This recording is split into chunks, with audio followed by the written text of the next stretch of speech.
Well, we have us here another episode of the Sex, Drugs, and Jesus podcast, and I'm here with a beautiful red-headed man by the name of Jeffrey Kranz, and he lives up yonder in Seattle, I believe you're in, That's correct. and and uh, and I discovered him trolling around. No, that's not a cute word these days. Nosing around on YouTube, finding like different videos because I recently discovered that I'm more of a like a visual learner. So I've been consuming documentaries and all kinds of videos because I found that it sticks in my head better. Reading depends on what I'm reading. And so I discovered Overview Bible YouTube channel and then thus the website. And so then I reached out to Jeffrey in hopes he would reply, and he replied to my message and everything like that. And so here we are. Jeffrey, how are you? I'm doing well, Devanin. Thank you so much for having me. Been looking forward to this. Yeah, and y'all gonna enjoy how well spoken Jeffrey is. Like his diction is flawless and everything like that. And so you are what I would consider to be a Bible scholar. You are very, very detailed in your approach to all things that have to do with understanding this book. So the reason why I reached out to Jeffrey as opposed to so many other people who are in various forms of media talking about the Bible is his approach. He's not really like trying to push Jesus on people. He's more like trying to make information available so that people can make up their own decisions. And so his objective, neutral approach to it, I found to be so refreshing in light of how so much of Christianity is trying to be forced on people during this day and time. And so his methods are very simple and easy to understand. And so it reminded me of how in the Bible, in the Hebrew Bible, it talks about how Jesus taught with simplicity.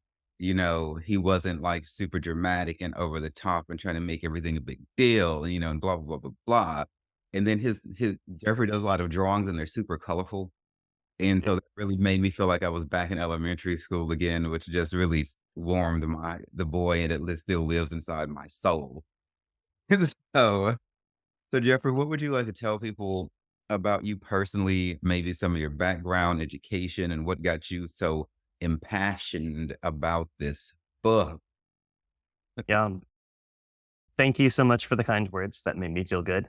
For for those listening, it's about 8 in the morning in Seattle today, and I feel like I'm starting off my day on a very kind note. So thank you for all that. This is gassing me up, and it's a Friday no less. So this is going to be a very good day. Mhm. Yeah. So I would describe the Overview Bible body of work as, you really, I think you encapsulated it pretty well when you use the word neutral. I I really like making things learnable. And so I think that it's important when you're approaching something as large as the Bible to have an idea of just what it is, what it's for, and what it's all about before you start really getting into, I guess, the musts regarding regarding biblical study. When I was introduced to the Bible, it was very much in the context of this is what you should believe about the Bible. This is what the Bible means to us as a family. This is what it means to us as a faith tradition. And so it came almost shrink wrapped in that sort of context. And I as a child really really got into studying it. I really enjoyed analyzing the structure of the books. I started doing that as more of a teenager, and I was teaching Bible studies as a teenager and as an adult afterward. And so what I started doing when I was in my 20s was writing overviews of the individual that of the Bible and trying to help people who didn't necessarily have a lot of context to be able to approach it in a non-intimidating way. So that's where the website came from. I started doing YouTube videos a couple of years thereafter to try and help more of those visual learners. out there and just grow as a presenter. It was a cool way to grow a few skills that I wanted as well. And then the book came later. Oh, you say you did this when you were in your 20s. You still look young. Thank you very much, Devanin. No, no, I'm 33 now. Yeah, I was gonna say, So I don't know, that was like yesterday. So you started working on this maybe like in the last 10 years, this whole body. yeah, yeah, yeah. It was I would say, yeah, I think 2013 was when I wrote the first page for overviewbible.com. And then I was done with the first stab at pages on every book of the Bible. So if you go to overviewbible.com, I have an overview of each individual book of the Protestant canon there on that website. And that was how the website began. Now I have more content digging into characters and themes and, items from just the history of the Bible as a book. But no, that was how it began. Just individual overviews, trying to make it a little more approachable for people in my life. Let me make it more clear to people just how granular and detailed your website is. So it's like if you're reading one article, something may be hyperlinked is going to take you into further detail and then again into further detail. So, like he said, he has an overview of all the books, but he also has overviews of like many popular characters Mhm. the Bible too individually. So I was reading in there this morning before we got on, like you have a breakdown on like on each of the apostles. You have a Yep. breakdown on like the different prophets, the minor prophets, the major prophets, who wrote the Psalms, and then there's Mhm. a breakdown of like of all of those. So this like the painstaking detail that has gone into your website is absolutely mind boggling. I mean, I've never seen a biblical website make it so it's so much complex information and it's presented in like such a readable way and it's a Thank lot of you. little details in there for a lot of different people. So like on my website, the Sex, Drugs, and Jesus one, I'm creating this like little mini course version that shall never be as complex and detailed as your website is because I just don't want it to be. And my website's already as extra as I am, and it's got a lot going on. And Nice. so his website is overviewbible.com. Like the namesake says, overview. Jeffrey likes to use this term high level view a lot. And Yes, I do.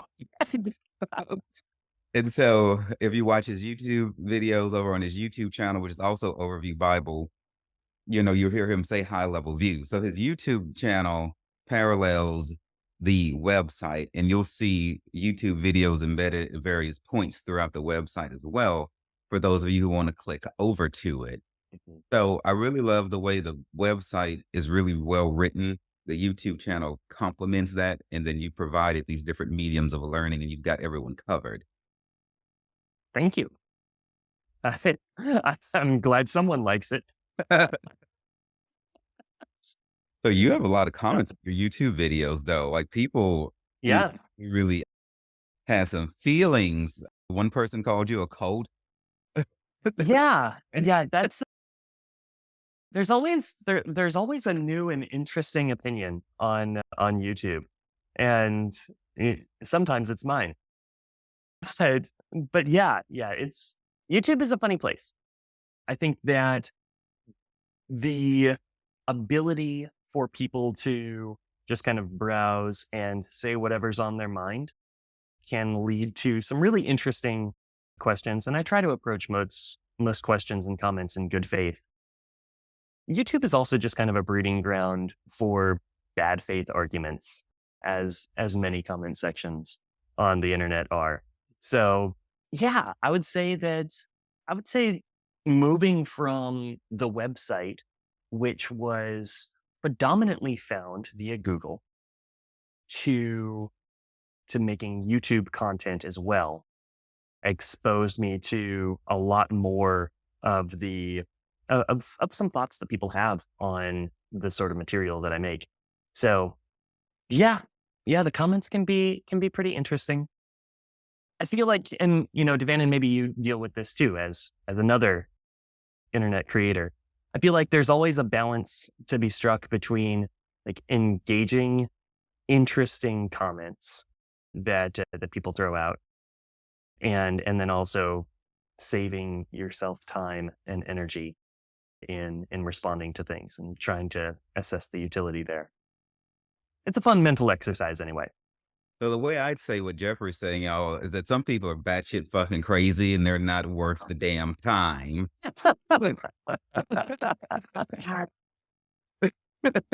Yeah, there are, there are some comments that I'm just like, okay, well, this.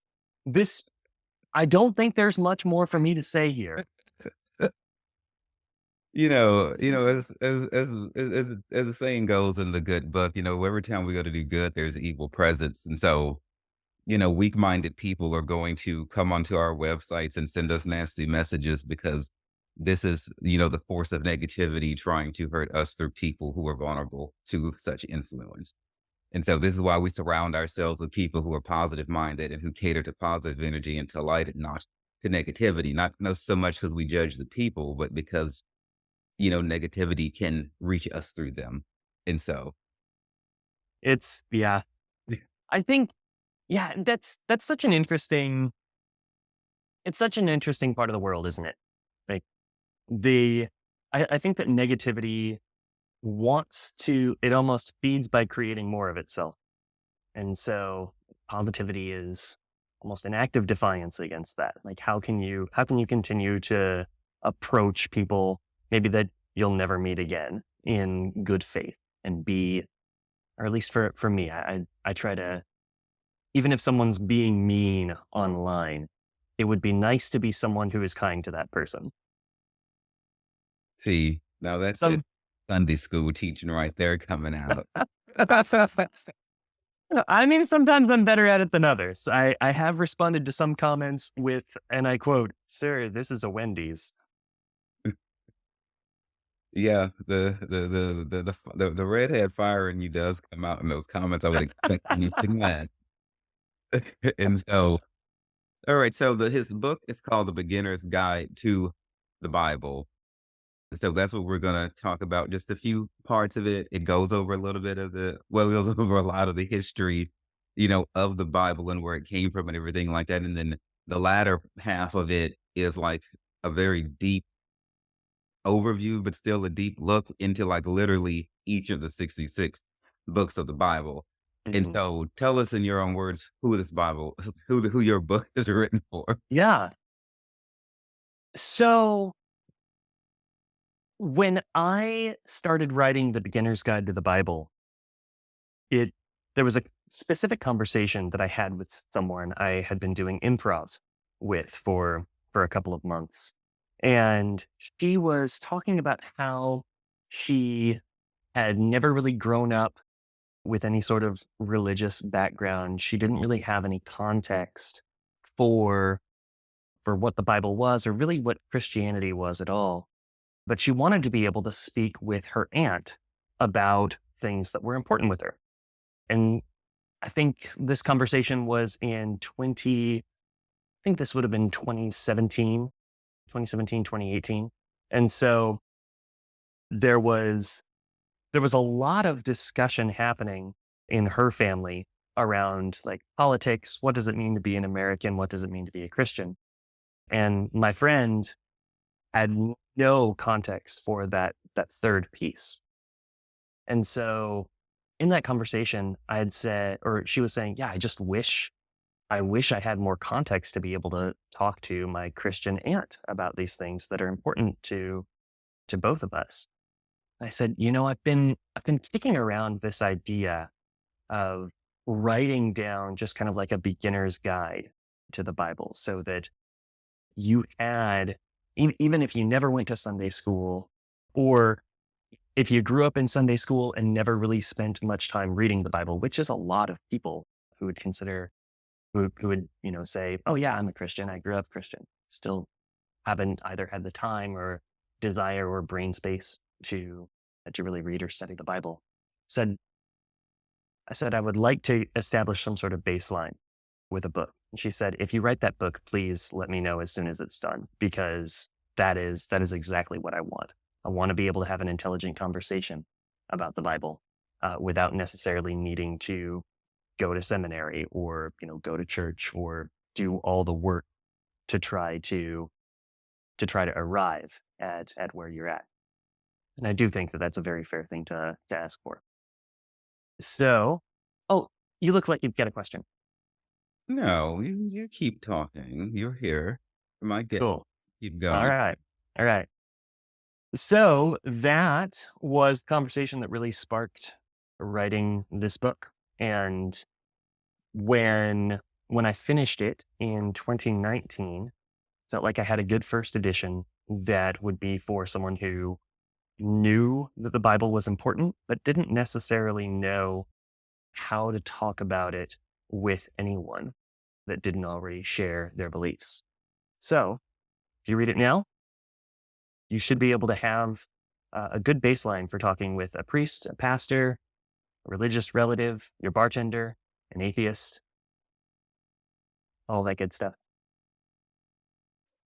All the fucking things. So I'm gonna comment on that the whole priest, bartender, and everything in a minute. So we've said improv. What kind of improv? You mean like some sort of TED Talk improv? Or are you doing stand-up comedy or I tried stand up for a little bit, but I keep getting tired of my own jokes. So no, it's improvisational comedy, mostly musical improv. That was my forte. And so, just a bunch of adults getting up on stage and pretending and making things up for an hour. that sounds so much fun. I bet you there was a lot of alcohol and weed involved and perhaps other hallucinogenics. Sometimes there is. But the improv community is really interesting. Like you've got the full range of debauchery from like after school special appropriate to absolutely not. I'm here for the absolutely not appropriate. Viva la resistance. So I think it's interesting you said that, your book, is going to help people be able to talk with the Bible, talk about the Bible with their pastor, an atheist, a bartender, anyone that's interested. So I think this statement bespeaks your open-mindedness because, when I was growing up in church, they told us not to dare step foot in a bar, let alone have a conversation with people bartender, and an atheist, they built up our egos to act like, we're so great and we're better than everybody, the heathen folk and everything like that. So the fact that you're mentioning these taboo people who are considered outliers, outcasts from Christianity by so many of these churches and preachers and pastors who look down their nose at them, I think validates, your open-minded approach to this. Thank you. I've been in churches where they were like, don't if somebody doesn't make enough money, don't even talk to them. They were like, you don't want their, brokenness, bring Oh man. stuff like that. Oh, that sounds so healthy. That's, that those were the Pentecostals who told me that shit, Mm. and so, and where I think they get this from is how in the Bible, you have like the nation of Israel and God's telling his people to be separate from the people around them and everything like that, which has all kinds of like historical context and stuff like that that we can go on and on for hours for. But there was a practical reason why God told them that. He did not say for everybody whoever believes on him to distance themselves from whoever they feel like isn't living right. That's an Yeah. example of people taking the Bible and doing what the fuck they want with it. Which is super easy to do. Yeah, it It's yeah. I'm that's kind of one of the reasons why, in the book, what I put a lot of energy toward at the beginning is talking about what it is and what it's for.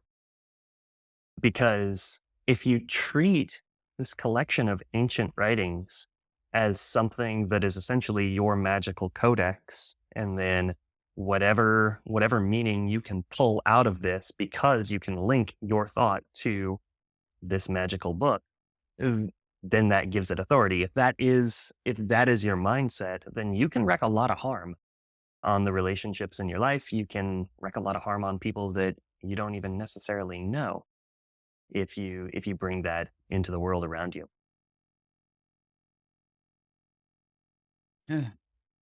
That's what I call the batshit crazy, like what I mentioned earlier, because, that and there's a lot of ego there. For Yeah. somebody to read through the Bible, ultimately what I believe the Bible is for each individual to read through it to find out how they can improve themselves. End of story. Like, it has nothing to do with policing somebody else, you know, but it's presented that way. So we're talking a lot about, like, talking about the Bible. I think it's fascinating. We talk about so much stuff with our friends, sex, who we slept with, who we're gonna sleep with, who we're dating. Oh my God, the travel, all the trips we're taking. I bought this thing, that thing, you know, and yet when it comes to like religion and Christianity, I think the furthest generally as society we've come is the whole universe. So people will be like, I want to manifest this in the universe. That is very friendly talk that I get everywhere I go, but specific deities or like gods and stuff like Hmm. that, not so much. And so I like your rhetoric and everything, just the fact that, suggesting that somebody would want to have a conversation with a pastor and atheist just to converse at all, rather than just saying, oops, we shouldn't talk about that, is like a big deal. I get this from like, I remember when I was like, younger than my 20s and going around all the gay bars, doing all the cocaine and all the drugs and everything, and trying to be cute. But, we never really had serious conversations about religion, or Yeah. life. If it wasn't Paris Hilton, Lindsay Lohan, don't bring it up. you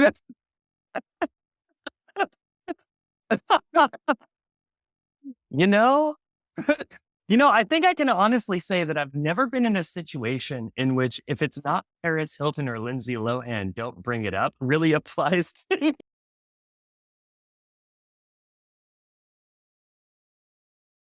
But I have been in plenty of contexts in which religion did not come up myself.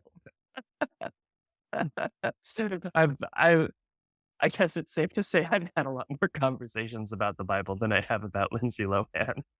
The thing is, man, in the gay community and just in general society, we talk so much more about the things we want to acquire in life, our successes, or the experiences we want to have, be it drugs or traveling or going fishing, but we barely ever talk about spirituality. Hmm. And usually, when people mention the universe, it's about something they're trying to get from it. Yeah. Don't really hear people who subscribe to the universe as their higher power is talking about like spiritual growth a lot. Self-help and self-development is separate from the speak of the universe. Like when The Secret first came out and everything like that, I watched that video and it was very much about, I'm gonna put this picture of this house on the wall, I'm gonna get it. Right. It was all about like, what can I get? You Yeah. know, I'm not throwing shade at it. I'm just saying it just is very grabby.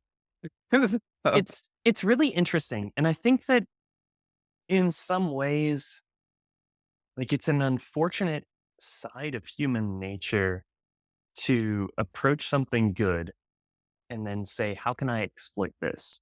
Like, how can I use this for all it's worth for me?" And I think that that really gets to, I guess, what I shouldn't say what religion is good for, but like I think conversations around spirituality with the people in our lives are a really good opportunity to check that. Like that's one of the reasons why I like discussing spirituality with folks, because it feels like an opportunity to identify ways in which, maybe we could be thinking about ways to be good to the universe in return. And what can we contribute to the cosmos around us, as opposed to what can we extract for ourselves right now. Obviously, we need to get good stuff too, but I think having an attitude of generosity for the universe is also really helpful, and spiritual conversations can help facilitate that. It's balance, man. This is what I'm saying. There was nothing wrong with us doing all the cocaine and talking about Lindsay Lohan and Paris Hilton, but we should have talked about something spiritual too. So yeah, so like, get all you want, but give too. So what I Yeah. what what I hate is when I have friends who I've known forever and talk to all the time who never talk about anything spiritual. And then like when something happens to like one of their kids or something bad happens and they take to social media wanting all this prayer and suddenly everything is Jesus and my faith. And I'm all like, bitch, I didn't know this about you. Wait, Oh, man. where'd this come from? And that's really interesting. Like, I think that one of the really interesting things that or an interesting topic that I find myself discussing with like new friends is like what is spirituality even for? Like what's the utility in being a spiritual person or things like that? And I feel like what you're describing is something that a lot of people were told religion was for, right? Like this is your channel to go to someone or something that's more powerful than you because they can do things that you cannot. So once you like reach a spot in which you realize that you don't have the control that you want, that you don't have the resources or the talents or, the scope in order to realize what you want, then what do you go to? You go to your religion to try and see, okay, well, is there anything here that can help me now that I've exhausted everything that I can do?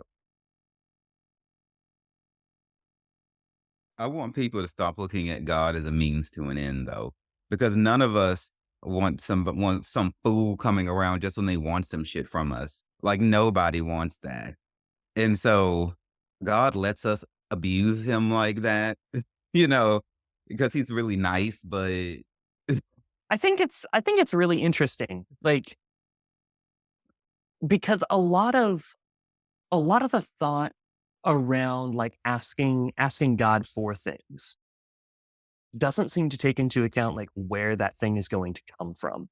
So, I think we're all familiar with like this idea of two people praying that their sports team wins the same match. Well, okay, I think it's pretty clear to see like where the interests are aligned there or not aligned there. Like that's pretty base level. But then even in the Bible, you've got the problem of Job in that oh, Job loses everything, has no idea why he's lost it, and ends up saying, I want to file a complaint with God. Essentially asks, like, if God had a manager, Job would have asked to see him or demanded to speak with him. And, at the end of it, we see God just saying to Job, look, you don't even understand why the ocean stops at the beach. Like you don't know how any of this works. And you want to file a complaint with me and how it works. Like this is just beyond your understanding. The system is so complex.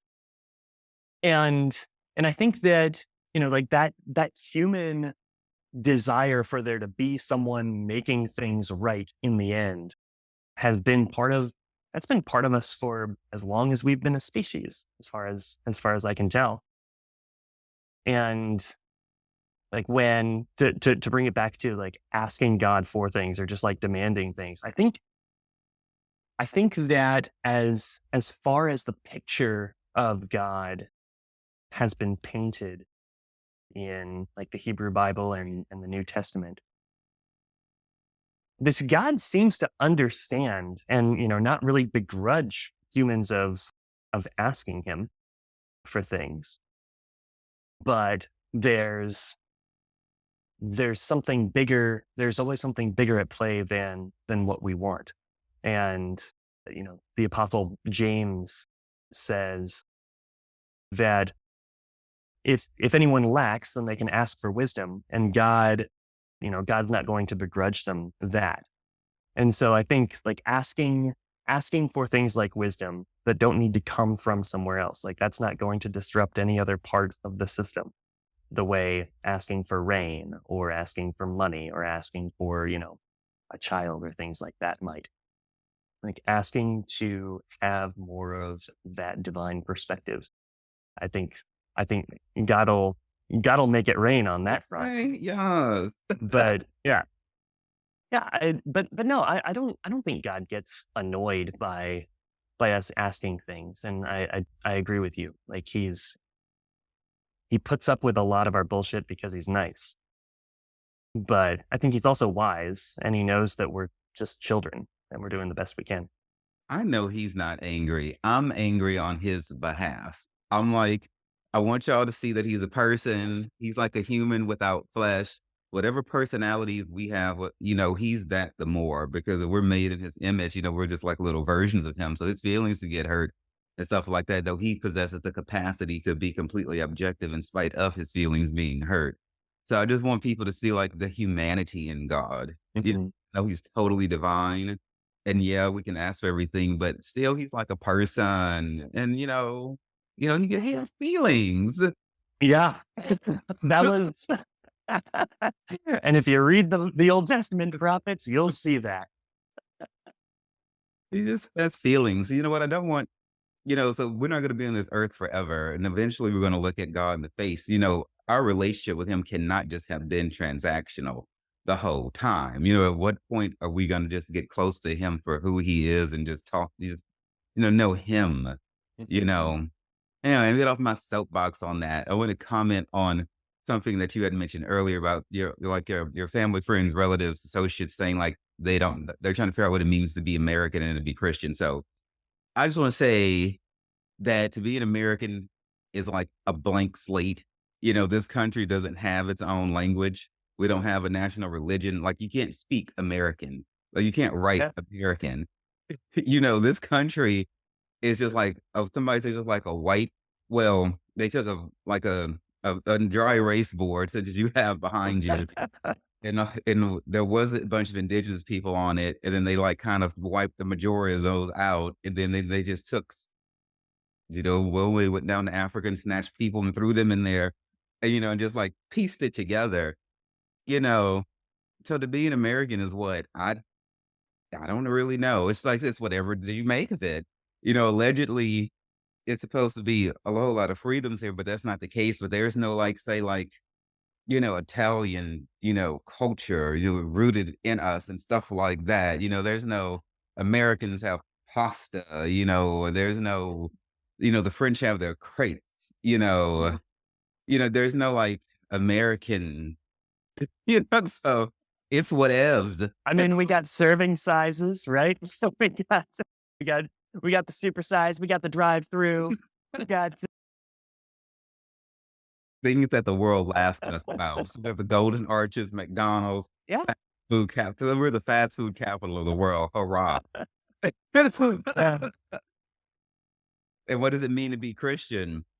Well, that's also very, very, very, very vague because you have many different denominations, that are all supposed to be following, the same God, but it seems like we can't get on the same page. So I think what it means to be both of these things, American and Christian, is very individualized. And I'm not saying that's a bad thing. I think it's a beautiful thing because it requires each of us to get to know who God is for ourselves to see what exactly Christianity is going to look like for us.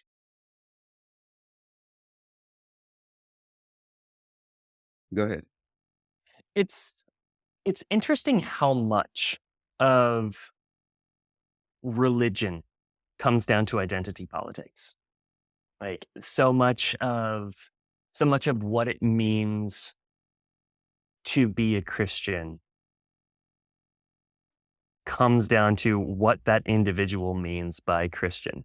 Because you can talk to 1,000 different people who would say, I'm a Christian, and then ask, okay, well, what about you makes you a Christian? Or what does that mean for you? How does that make your life different from what it would be otherwise? And you can get 1,000 different responses.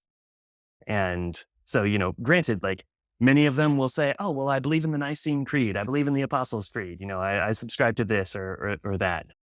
But ultimately, I think the reasons why we take on labels is because we want to know where we fit into the world. And identity politics is a really big part of that. But the danger there is letting how another group of people define themselves define you, or how a certain group of people want to define you. And so you're trusting that they're right and you're believing that you're wrong. And which is how I entered into Christianity, believing the guy up in the pulpit knew better than me. And so then I would bend my mind, Yeah. whether I agree with what he was saying or not, I would change my mind by force to go with what the guy on the stage was saying. Now I would never do that again because I see the folly in that. So, this that sort of person you're describing is we would call like maybe somebody who's not super experienced in their faith yet, maybe somebody new. Because as you grow in God, eventually you'll get the point that you actually don't need a preacher, or a whole group of people to. but Yeah, it, it's yeah, you don't need it, but I don't think I mean it sounds like we're touching on maybe one of the darker sides of like Bible study and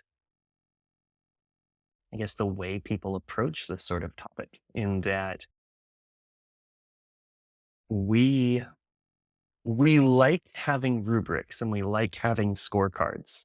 And and so like when we're dealing with topics of like morality or identity, then uh it becomes like I think humans have this natural gravitation to say, okay, well, we know that there is good and bad in the world. And therefore, how do I make sure that I can identify what's bad? And how do I make sure that nobody thinks I'm bad? Like that's something that I think a lot of people immediately try to figure out. And so that's where the rules come in. And that's where like the okay, well, I'll just bend my mind to believe what I believe to believe what I believe the people who tell me what to believe and believe. And I promise if you play that sentence back, it makes sense. But that's what we end up doing because we want to fit in with a group of people that are going to affirm this idea that we're good and that we're doing what's right. And I think that when you get to know the teachings of Jesus and if you if you can approach if you can approach this God with who, like John says God is love. Like if you can approach someone who would be described as love personified, then I think you start to understand that it's not so much about checking boxes or meeting a rubric or criteria and signaling that you're good so much as it is just changing from within and like all your core drives becoming more and more aligned to acting out of love for people around you, for people in general, and for the world. for the whole wide world, Mhm. let's spread some love. So Indeed. you make a point to say that this is not a Christian book, like right at Yeah. the top of it. So, well, why? Like, explain why. Like, I believe that I know why. hmm So, but I'd like to hear you say it. Sure. Well, it's not a Christian book because it's not trying like in my discussion of the Bible, I'm really not trying to influence what you believe about God or what you believe about the person of Jesus. Like that's not what you're going to find in there. And in fact, I try to not even say things like, God says this without saying the ancient Israelites believed their God said this. Like I want to keep the discussion focused on what the Bible is and what it says, as opposed to trying to say, because we have these shared beliefs, then we can agree that this is what it says. I think that that's dangerous because the it gates the meaning of the Bible behind some sort of creed. And that's just I don't think that's a helpful way of teaching or understanding such an old set of documents. People appeal to the Bible when they're making legislation. People appeal to the Bible when they're making decisions as to who they're going to date or marry. They appeal to the Bible when it comes to how they conduct themselves in society. And these are things that affect so many people who aren't Christian and, don't necessarily have any reason to have the Bible in their homes.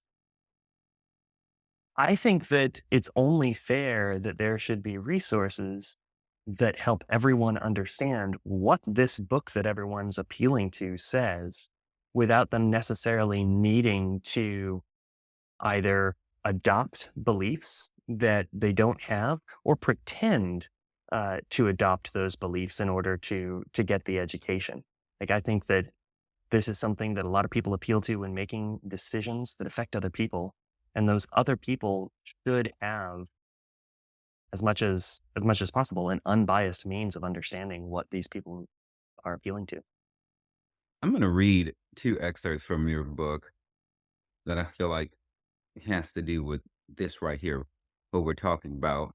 And we were talking about what does it even mean to be a Christian? And you were saying from the book, it says, with so many Christians joining the faith from different backgrounds, there was a lot of confusion as to what it was they were actually supposed to believe and do. How did Jewish theologians, former prostitutes, wealthy merchants, illiterate slaves, and other diverse people live their lives together as a follower of Jesus? And the other question posed in the book was, what should they do about the Jewish law?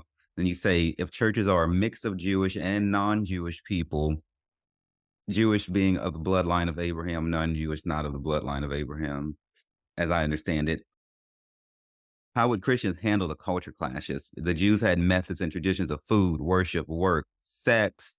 The other cultures had their own approaches to these. How would they sort out cultural differences in a new mixed community? Mhm.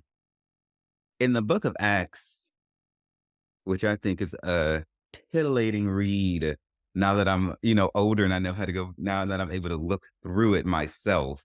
Mhm. One part that they never preached to me in the book of Acts growing up in all of them in their churches was about just how much the Jews hated the Gentiles and they didn't give a damn about what Jesus said about all y'all kiss and make up and get together. If they really had a heart, the Gentiles being people who were not naturally the bloodline of Abraham, people who were outside of the culture of the nation of Israel, who God said when he rolled out that vision to Peter, he's like, I want everybody. I've cleansed everybody. Everyone can now come. Those people were not trying to have none of this. They were like, we don't want them still. And so the book of Acts, a lot of it's about, yeah, the Holy Ghost coming and speaking in tongues. But a lot of it's also about just hear what I just said and what Jeffrey talks about in his book is how the fuck do we infuse us together because up until the time of Jesus, God had told them, be separate. You're going to be Mhm. holy and different than all these nations. And now all of a sudden he's saying, never mind, everybody play nice together. And so they had a meeting in the book of Acts. And when they came out of this meeting, they were like, okay, if you're not of the bloodline of Abraham, then don't like eat shit strangled, meat strangled to idols or some shit like that. It was like three tenets that all had to do with idolatry or some shit like that. It was yeah. Don't eat things that were strangled. Don't eat food sacrificed to idols, I believe, and I think it was abstain from sexual immorality. And then in Galatians, Paul says that like the main stipulation was care for the poor. So like I think in terms of Acts, those first three were the things that James just kind of said, okay, all right. Like we're not gonna hold everyone to keep the whole Torah, but we do want to make sure that we're aligned on these three things. Is that the conversation that you're referencing when like Paul and Barnabas come down from Antioch and they have this whole discussion as to whether or not Gentile Christians need to abide by the Jewish law. Right. It was a whole Yeah. scene. It was a whole scene. And Yeah. so whenever I reference the Bible, I try to call it the Hebrew Bible to remind people that we're talking about a Middle Eastern book, you know, from all And those years ago. just for your reference, the Hebrew Bible and the Bible are kind of two separate things. So the Hebrew Bible refers to the Old Testament. And like there's today a lot of folks call it the Tanakh. Long time ago, I think it was called like Miska or Isa. You can tell I'm not a Hebrew scholar. But yeah, the Hebrew Bible refers to the books that we now preserve in the Christian Bible that were written in Hebrew. So Old Testament books, arranged in a different way for the Hebrew Bible, but that's the Hebrew Bible. New Testament was written in Greek. And so like the Bible, you're right, was written in a different part of the world. The Hebrew Bible is really in reference to the Old Testament. Anything with Acts would not be included in what most people refer to as the Hebrew Bible. Just so you know. Thank you for the education. You got it. And so it sounds to me like what they decided was that people can keep their own culture and, like you said, agree on those things. And so I think a reason why a lot of people are unhappy or they don't make it very far with Christianity and following Christ is because they're trying to do too much. God is not asking you to act like his people did over 2,000 years ago. He's not. He's asking you to not put anything else before him. And he said to basically treat everyone else nice and to get serious, about God. So when Jesus says to love the Lord your God with all your heart and all your mind and to love your neighbor as yourself, he says basically everything boils down to those two things. And so that's why I'm a big proponent of people getting past just asking God for stuff and actually getting to know him, because you got to any relationship we have with anybody cannot just be based on getting stuff from them. We have to go beyond that. Yeah. And so I think that we have more freedoms in Christ than what the church tries to let us know. This, so I don't know. I don't think it could get any clearer than this. God himself has said, do your culture, but just worship me first, you know. So I don't, Yeah. And I think, to if we were to bring all of this around to what you had originally brought up, like what the early church was dealing with, like this desire to remain faithful to to these traditions, which we still have these documents preserved today in the Old Testament, but also wanting to welcome in people that did not have any of that context and in fact had very, very different contexts. And this is where I think that that command to love one another really starts showing what what I maybe like most or enjoy most about early Christian teaching, which is you you can't necessarily know what the long range ripple effects of anything you do are going to be. To someone in the first century, I don't know how much how how much they would have known about the nutritional or scientific benefits of abstaining from non-kosher foods. Like today there's a lot of talk about like going back and like trying to find the science to make these ancient commands make sense. But that's not necessarily what people were dealing with back then. Like they just had these traditions they wanted to acknowledge. And and I think that what Jesus did was gave us this opportunity to say, well, what if we instead of tried to check the right boxes, and what if instead of trying to see, who is necessarily winning this game or are we playing this game well? What if instead we made it about acting out of love for those around us. Because while you can't know the long range ripple effects of anything that you do, you can know for sure whether or not you're acting out of love for someone else. Like that's something that you can always check. And in many ways, it's kind of like the only thing that you can know when you're doing something. So like when I think that that's a harder rule because it deals with becoming, a transformed person, but it's a simpler rule. And I think that's something that Jesus did. And I think that's what gave the early church so much appeal.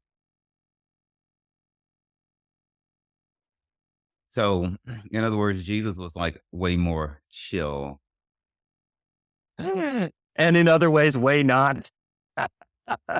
like, yeah, this idea that this idea that you can come in from anywhere, like this kingdom of God is something completely different from the empire of Rome, and this faith tradition doesn't rely on you being from a certain nation and then converting from one ethnic tradition to another. It's instead focused on you bringing yourself and just using who you are on behalf of those around you. Whether that looks like giving of your resources, giving of your services, just being compassionate to the poor around you. Like that's what we see in the early church. And yes, there was concern about, you know, there was concern about traditions and there was concern about teachings, but the the general narrative that you're seeing there in Acts is one more of opening up than closing off. I love how Jesus broke his own rules, though. Like when he was going through the cornfield and eating, on the Sabbath day, and look back how, and when he referenced how when David went into the Hmm. temple, and ate the holy showbread and stuff like that, you know, Jesus is like, yeah, the rules are here, but if it comes down to it, you put people before rules. Because I think he said something like rules were made for people, not people for rules. The Sabbath is for man and not man for the Sabbath. Yeah. Yeah, and so and the love part comes in when you go, "Yes, it's Sabbath today, but I'm gonna heal this motherfucker anyway because he needs it. The rules be damned." Yeah. So a version of that today would be like, we're gonna show love to this woman and let her get whatever abortion she needs if she wants it. We're not going to be like, "Well, these are the rules." So 10-year-old girl have the baby anyway, even though you just got raped. So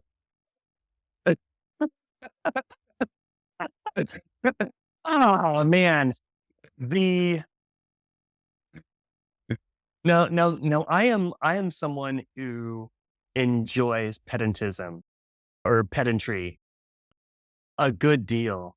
But no, the define what that word is, pedantry. okay, so I am the guy who's super fun at parties because I will show up and be like I am kind of like the all right, well, actually it was this, or like I'm very much like a social nitpicker when it comes to like answering trivia games and things like that. So respectfully annoying might be one way of putting it. So I do enjoy picking through the rules and lawyering around life. I'm not a lawyer, but that can be fun. However, reducing someone's life to this academic exercise of whether or not something is right or wrong according to the rules, I think is just it's dehumanizing. It would be yeah, and I think that's a huge problem that people in Christian circles are dealing with today. When we elevate this idea of having a purity of creed, but not but elevating purity of creed over the way we actually treat other people. I think that I think we could all do a lot better on that front. I'll just say amen on that. There's yeah, there's just so many rabbit holes can go down there. Yeah. Yeah, it's super frustrating. I mean, like I grew up very much encouraged to look out for false doctrine and, watch out for people that might be trying to lead me astray and just like be very play defensive when it came to identifying with other people. And to some degree I still have a lot of that baggage today. But I think that if you are if you gate yourself and if you gate the ability to commune with other people behind making sure that you agree on things, then you just not only not only does that result in just less love shared in the world, which I think is a negative, but you also just cut yourself off from so many connections that you could otherwise have.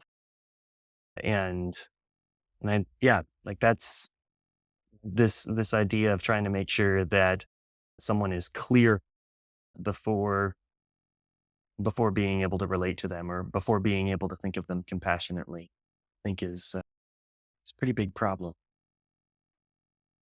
What he said, y'all. Exactly how he said it. So in your book too, you get very clear about detailing like where the Bible came from, what it is, and like you said, what it's for. Mhm. And you say in there that the Bible didn't, and I'll paraphrase here, like basically magically fall out of heaven. No. So growing up, and this is a good thing because your book really does that high level view because in there you talk about how it's important. You compare the Bible to like a big 600,000 piece jigsaw puzzle because Yeah. apparently many words are in the Bible. And so you're driving the point home is that you have to step very far away to get clear on the full scope of the Bible, what it is historically, how it's organized. In your book, you talk about who really wrote the Bible. There's so many books that we don't know the authors, Yeah. what came from this time, just because someone's name on a book it doesn't mean that they wrote it. So growing up in church, I used to think, they always say the words divinely inspired. So, and it just made it seem like the book was always there. So, so what Yeah. can you tell us about like how the Bible, how it's composed and it's. Sure. Sure.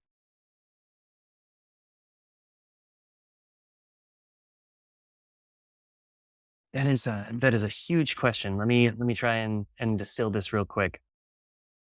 How the Bible's composed. I think that in order for us to talk about that, like the Bible that we reference today, and let's just say it's the Protestant Bible for the purpose of this conversation. You have the Old Testament, which that's the first like three-quarters of the Bible. That is that is a collection of texts that the Israelites preserved that in order to show their relationship with their God. New Testament was composed and preserved to help Christians and churches understand the teachings of Jesus and what to do about them.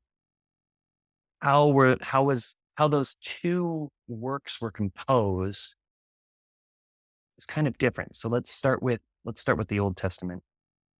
Old Testament, you've got oral traditions that people were just sharing, parents to children. Eventually, these oral traditions become written traditions. These written traditions get compiled into these literary documents of various types. Then these documents came together as part of larger literary works until eventually we have the Tanakh, which is, the Hebrew Bible. the books of the Old Testament. And so you have these works of writing that fit together as a larger literary masterpiece. And so when we're talking about the Old Testament, like how was it composed? A lot of these works are older than the documents that we have today because like they've just been preserved and edited, and I don't say edited in a way that necessarily means like they were it's not like you edit a document before you send it off to a client or your teacher or something like that. Like these are just works that were in the works for a very long time. The writers had their rhetorical agenda, and then they they joined this larger library. For the New Testament, it's that happened over a quicker period of followers of Jesus wrote down things that Jesus had said, and then also wrote down things that Jesus' followers said and did. And so these documents got passed around a lot by early groups of Jesus followers called churches. Eventually, a couple hundred years later, by about the fourth century in the Common Era, most like every book that we have in the New Testament today was relatively known and used by churches. It wasn't until over 1,000 years later that we actually got this definitive canon of what books belong in what we call the New Testament today. So, long answer to that question. Old Testament, oral traditions, people speaking out on behalf of Israel's God, people preserving that in order to tell that story of Israel and their God. New Testament, got this person called Jesus. People write down what he wrote, people write down what his followers did. And eventually, the useful documents, or the ones that a lot of people found useful, got preserved today. Thank you for that breakdown. I think you did an incredible and spectacular, outstanding job. Thank you. Woo! And so absolutely. And so there's a video on your YouTube channel called 12 Non-Trivial Facts About the Bible. And I feel like, as you said in that video, you wish you had known these facts before you got started reading it. I Yeah. think that that's a very good video as well because, I'm driving all these points home to make the point that when people are reading the Bible, either before they start or if they never thought of it like this before, so really take a step back and take that high level view, and see historically how did this all come together, what's what. And so the last thing that we're going to talk about is we begin to wrap up here. In your book, a part that I felt like was very special was how you talked about like the covenants.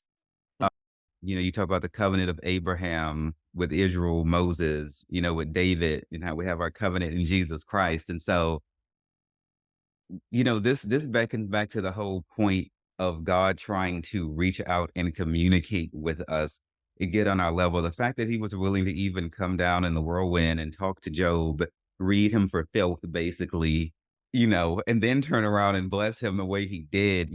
God is big old God. He doesn't have to talk to us, like he's our equal, if he doesn't want to.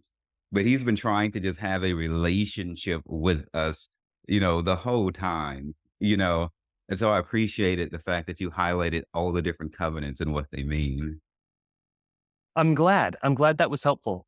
And, for those listening, this is one of the things that I do in the book to try and make this enormous collection of documents, the Bible, a little bit easier to grasp. If you think of, this 600,000 piece jigsaw puzzle, I pull out four parts of the Bible that can almost be used as the corner pieces. And that can kind of frame the way the Bible fits together in your mind in in a pretty straightforward fashion. So those four covenants are the in a covenant, kind of using antiquated language here, but the Bible's an old book, so deal with it, I guess. Deal with it. Yeah. Yeah. So so you've got these old like solemn agreements that God makes with a handful of figures in Israel's history. And, Devan, and obviously you've already read this, but these these all relate to God's presence in the world and God's blessing for the people of the world. And so understanding these four high points between God and Abraham, between God and Moses and the nation of Israel, between God and David and Jerusalem, and then also between God and Christ and the whole world. Understanding those points in the relationship really bring the rest of the Bible into focus. Yeah, y'all, this book is practical. It doesn't have to be this overly spiritual woo-woo, um, thing. It's practical. I wrote a blog on my website called The Common Sense of the Ten Commandments to break down how practical God thinks. When he tells us to do something, it's for like a practical, physical reason. It's not just like for fuck's sakes or for rules sake, or just to like have shit. So I'm gonna throw a little bit of shade at the Catholic Church before I give you the floor for the last word. I feel like so much shit about most organized religions, and especially the Catholic Church, is just so extra for no purpose that I can articulate. What the fuck are all the flowy robes and the goddamn processes, the protocols, all the pomp, all the circumstance, you know, I think all of that is to just like mind fuck you and to put you in a state of suggestibility so that you're focusing on so much shit you can't really be critical of them. I just I think that they're just like so over the top. And for me of all people to say something's over the top, that is a big damn deal because I am an extra bitch. All day long I am a Sagittarius and I don't know when to quit. And so for me to say, I got 4 felonies to prove that. And so for me to say the Catholic Church has gone too far, that's a big deal. So, I just wanted to throw a little bit of shade at them for not being simple and practical and easy to understand like Jesus is. Ah, turns out running an empire is a little bit more complex than preaching a sermon sometimes. Oh my god, when you say that, I'm getting parallels between the Galactic Empire and Emperor Palpatine and the Pope. I think they're the same people. I know it. It's Palpatine, not Papaltine, which sounds like some sort of holy mixed chocolate milk drink. Dude, the What? Pope is the Sith Lord. He is the Sith Lord. You've been Well, whispering this whole time. now hold on. I was Pope Francis has got to be the nicest Sith Lord in the universe, though. If that's the case, I mean, like he seems like a pretty nice guy. That's until he executes Order 66. It's Ah, it's it's funny. Like the I can appreciate I appreciate tradition. I think tradition has so much and so like that there's so much of what's cool about being human bound up in tradition. Gating understanding behind regalia or behind, I guess, an ordeal can I I don't think that's as good.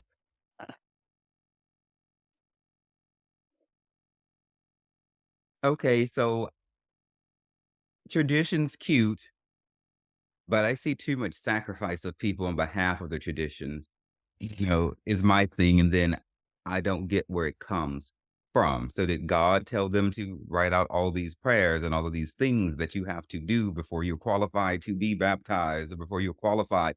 I heard the word say, as long as you have faith, you can believe, not that you have to attend a catechism class, Yeah. you know, to Yeah, and that kind of gets back to what we were talking about earlier, right? Like using rubrics to show that you're good instead of what's within. Like how do we how do we get people to behave out of love for each other and for the world?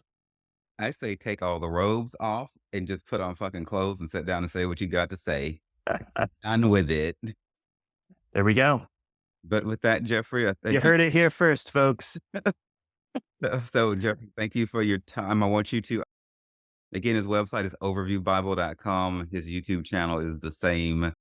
The book is The Beginner's Guide on How to Read the Bible, a non-preachy, jargon-free handbook to what the Bible is, where it came from, and what it's all about. The last word, anything you want to say to all these beautiful bitches in the world? Hello. No, no, the last word should not be hello. No, thank you so much, Devanin, for having me here. I absolutely love talking about this, and if you're listening and this makes you curious about this book, I just want you to know Bible isn't going anywhere. It's been around for a long time, and it's something that you can know just as well as anyone who believes it. And you don't necessarily need to change anything about yourself in order to understand what this is. It's, at the end of the day, this is information. This is something that is important to a lot of people, and you don't need to adopt what someone else says about this information in order for you to know it. It's very knowable. Hallelujah, tabernacle, and praise.